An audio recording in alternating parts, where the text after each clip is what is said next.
Hello everybody, it's Donna. Welcome back to my YouTube channel. Today I thought I'd share with you some little boxes that I'm making for, or I've made for something I'm selling in my booth that didn't quite fit into little baggies. Usually these are the red rose teapots that were available. I think they were probably in the 90s. They came in the red rose tea boxes. These ones weren't as popular as the other ones, but still, they're still collectible. So I'm taking these into my booth, but they didn't fit into little baggies.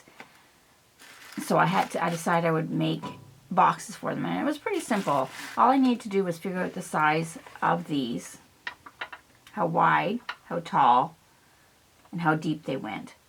And it did take me a couple of tries, so you can make them any size you want, but I'm going to show you the size that I used. However, you can make them any size you want just by doing the same measurement. It did take me a couple of tries, so I just used like some typing paper, so I'm not wasting good cardstock until I got what I liked. And this is what the original box was going to look like. I wasn't going to do anything else fancy with it. I was just going to put a little bit of tissue in there with my figure in there, and that was it, and just put my price on top. But then I thought, well, if I went through all that trouble, why don't we decorate them for a video? But then I decided I want to decorate them for all the ones for sale. Now I only needed 13.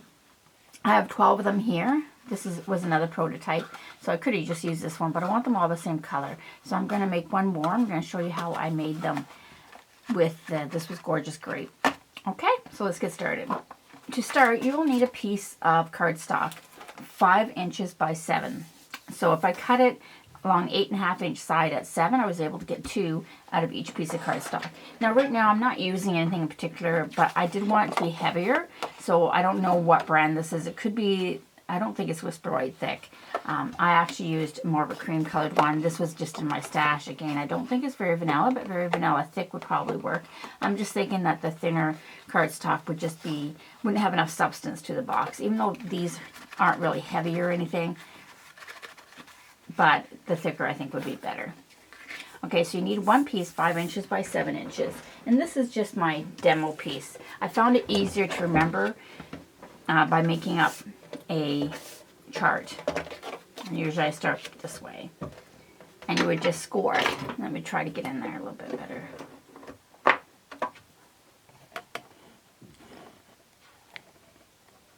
Okay, you would just need to score it. You need to score it at, oops, I turned it around. Putting the 7 inch sides along the top, and you score it at 1 1/4, 3 inches, 4 1/4, and 6. Whoops, 6. And you would just change that based on whatever measurements that you wanted if you didn't want mine. And then you would turn it along the 5 inch side, and you simply score it 1 1/4 and 3 3/4, which gives you 1 1/4 on each side. Now, if you look closely at this, the top of it has a 1 1/4 inch, 1 inch band, I guess, at the top, and at the bottom part of it, which actually forms the side, is 1 1/4. So this is actually going to be the little flap. This part right here is going to be the little flap right here. Okay, so that's not as big as the whole box. And that's why I did it that way. I didn't think I needed to be 1 1/4 inches. My box is at 1 1/4 inch deep all the way around. Okay, so that was my template almost. Okay, now I'm just going to do it again to my real piece of 5 by 7. So 1 1/4, 3, 4 1/4, and 6. These would also make, I think, awesome like wedding favors, because I think you could put, put it in the colors of your choice, and then put your name, either create a stamp or just a clear label with your name and the wedding date on the top. I have on the back of mine just my contact information, and just because it's a teapot, I found a little stamp that says love is a warm cup of tea. But for a wedding, I think it would be awesome. You put like little tea lights in there, candies, whatever. Now on the 5 inch side, I'm scoring again at 1 1/4 and 3 3/4. And basically that's all the scoring you have to do. Again, the important part is to remember that the 1 inch side is the top part.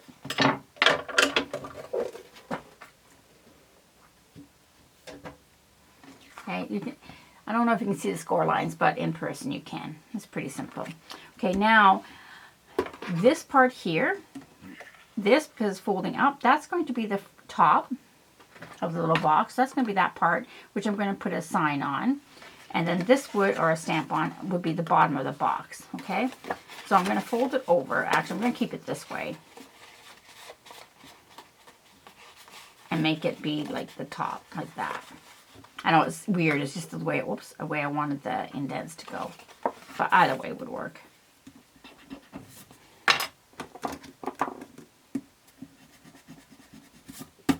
Okay.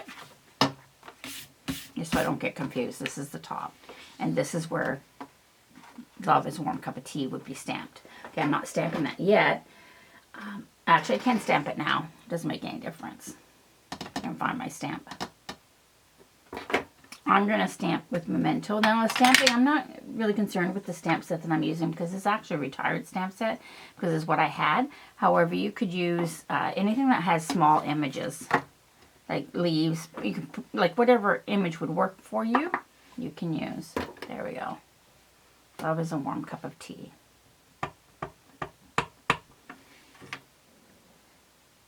And just in the center. Now, this would be the bottom. So it would actually be, if you picture it, this would be the top. So I'd want it stamped that way. So almost opposite, if you see what I mean. Right, so the wording is down. However, I'm not going to, or stamp or whatever you want to do. You can even just do the pattern all over it. I chose not to. I'm going to be doing my, putting a label with my contact information on it. So for me, I'm not going to worry about that. Now, I don't want the stamping to go over these two spots where the words are going to be at all. But I want the stamping to go right up to the edge. So what I did was I simply just cut out a piece of, in my case I'm using, let's see, what am I using? I'm using this today. This is, a sticker project paper. It's removable. And that's why I'm using that, because I don't have much of the Inka Dinka Doo masking paper left. Or at least not big in a big enough sheet.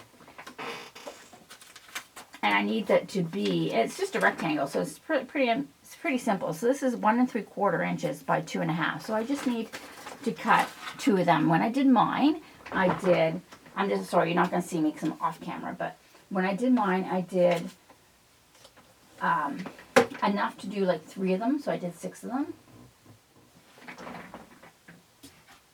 There we go. Okay, so there's the 2 pieces of this sticker paper that I cut, and they're just going to go right in there.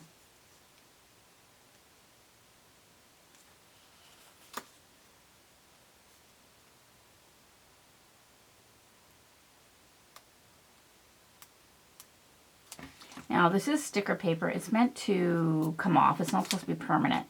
Now, I wouldn't send it through a die cut machine or press down very hard because I'm afraid it would. And it has actually ripped my cardstock. So I wouldn't be applying too much pressure to it. And if you're worried about it being too sticky, then I would just kind of tap it on your jeans or whatever to get some of the stickiness off.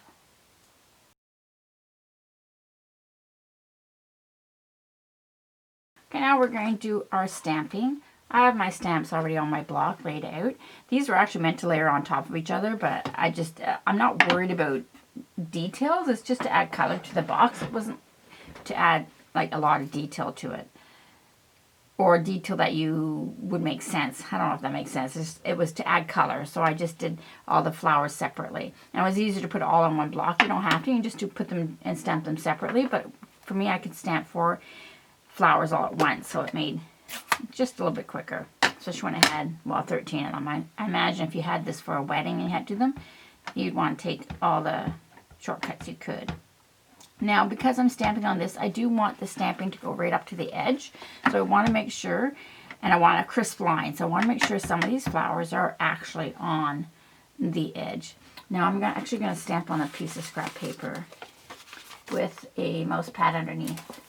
I found I was getting a better impression on the bigger stamp. These bigger stamps, I found I was getting a better impression on them. So I'm just going to stamp on a mouse pad just to give it that cushion, because photopolymer doesn't have that cushion on it.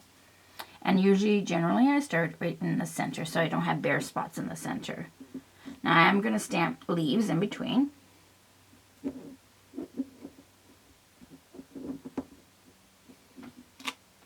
And I'm just going to keep going all the way around. Now you want to make sure you twist and turn your stamp so you don't form a pattern. Now I know we're going to actually cut away some of this. So you might be going, well, you stamp the whole thing and you're going to cut some of it away. It's just easier to do it this way. Then I know I didn't miss anything. Any imperfections in the stamping because of the type of box. If I was going to sell these, then yeah, I'd want to be a little bit more careful. But because I'm only selling the item that's inside of it, not the actual box, then I would probably be a little bit more careful.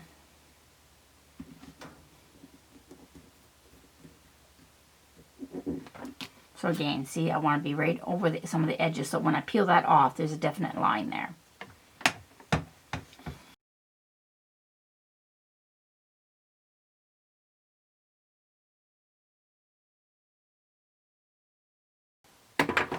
Okay, so that's the flowers done. Now I'm going to move on to the leaves. Now the flowers I used Gorgeous Grape, no particular reason. And then for the leaves I used Old Olive. But again, you can coordinate with whatever colors, whatever you're putting inside of there. You don't even need to use flowers. You could use all leaves. You could use, I don't know, little tiny butterflies, whatever.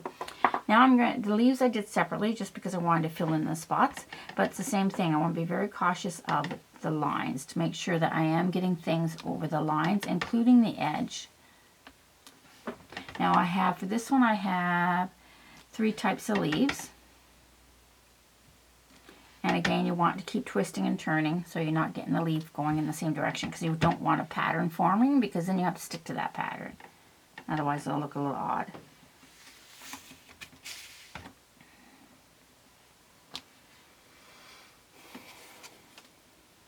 Okay, now we're going to move on to the other leaf.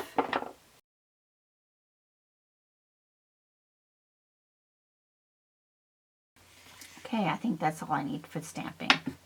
Okay, so there's the stamping done. Now we're just going to remove the masking that we did. Very slowly, because this is kind of sticky. I'm afraid if I just ripped it right off, it would take some of the cardstock with it. Now these, as I said, I use these 3 or 4 times. It just gets harder to see what you're done when you use it too many times, but it's more economical that way.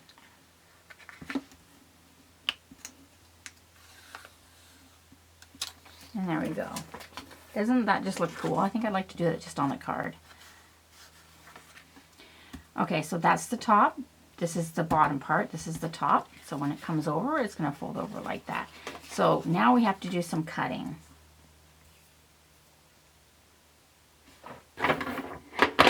I find it easier to cut from the back because this isn't distracting me, because I need to see the score lines. Just remember, this is the top part.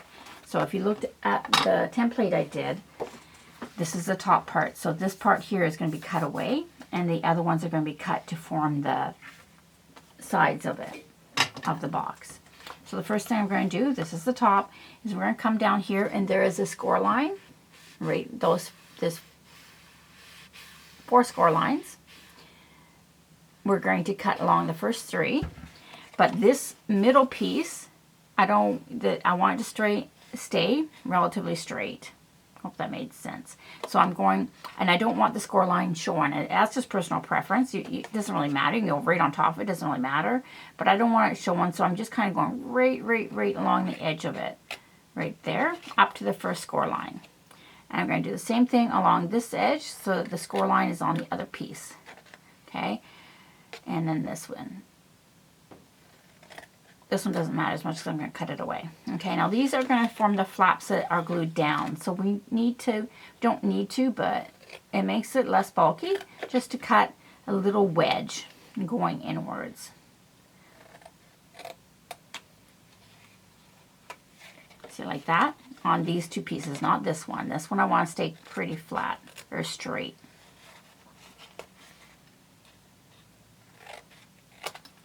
Okay, nobody's going to really see this, so it doesn't really matter if it doesn't look straight to you. It's quite all right.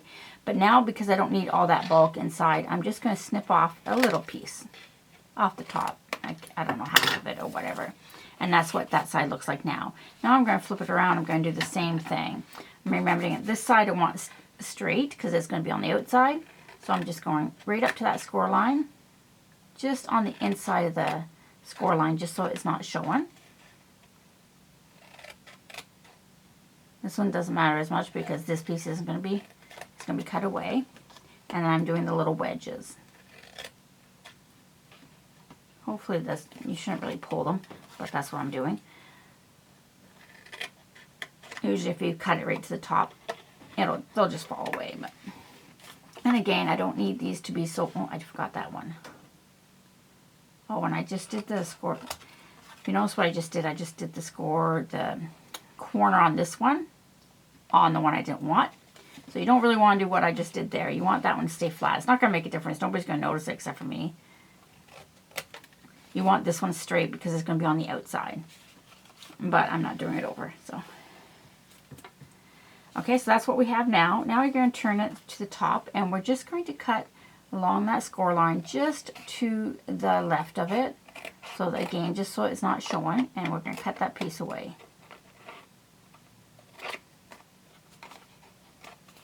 And same with this one, only this one's going to be just to the right of that score line, like right along the right edge of the score line. Just to get rid of the score line, it's not going to be showing in the final product. Okay, so now we have something weird that looks like this. And then when we flip it over, it looks like that. So now what we're going to do first is we're just going to round this part. This is the flap that's at the top. So this is the flap that's here. So we're just going to round that edge on there.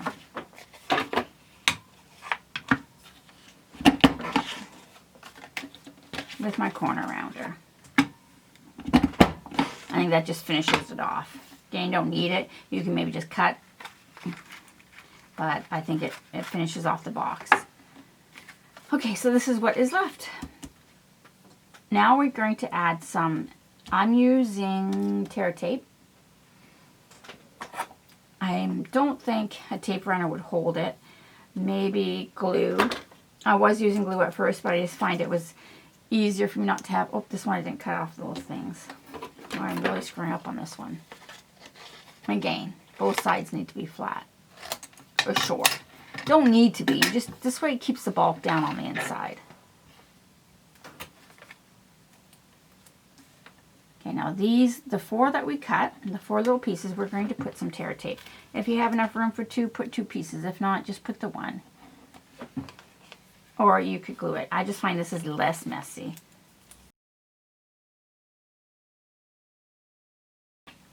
Okay, so they're all down there now. I'm just going to take my bone folder and burnish them really down so I know that they're really stuck to the cardstock. And now I'm going to burnish all the fold lines, the score lines that we have.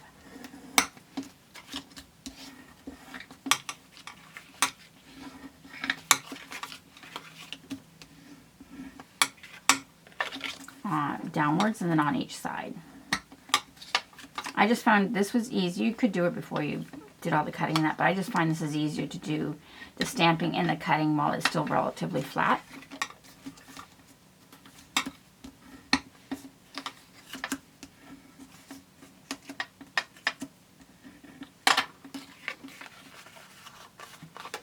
Okay, and there, this is what you have at this point. Okay, you have the tape on those 4 corners. You have these 2 empty. You know, this is the top. This is where I'm going to put a label with my contact information. So if this was for a wedding that I was doing, I would have put the bride and groom's name with the date on the top. Either I would have created a stamp, or I would have created labels, like clear labels, to put on top of there. On the bottom, I'm just putting my contact information with a clear label. Okay, so now that that's all done, we're just going to take our pokey tool, if I can find it, and remove the cover from the double-sided tape. And I'm going to do that to all of them, just so it's easier. I don't have to fuss with it later. Now, if you're going to put your contact information, I would do that before you put the box together, because it would be kind of hard once it's together. Okay, now I find the easiest to start on this side, and you're just pushing this up. And this is the one that I messed up. So it would be even right there. This is the one I messed up on this side, so it's not going to be completely even. Hopefully if the glue shows or the tape shows, I'll just put some embossing buddy on it. Let's see how it's supposed to be more even like that. But as you can see, nobody's going to notice except for me. And then that will go close like that. And that's how you make a simple box. These would really be cute with, you could put ribbon in a bow. It would really be cute. But I'm not doing that for my purposes because I'm just trying to sell something else. I'm not trying to sell the box. So what I did to finish mine off is I put a little square of tissue in and the little teapot figurine.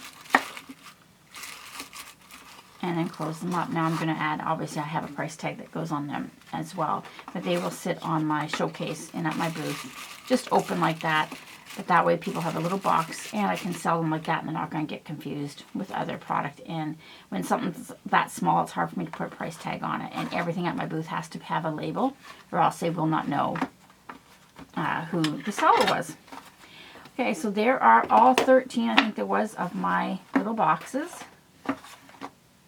completed.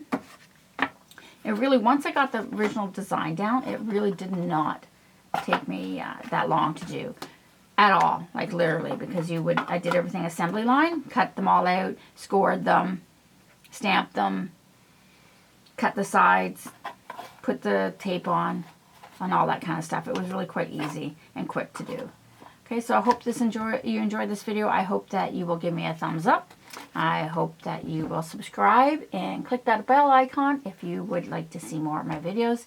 And maybe this would inspire you to make something beautiful today.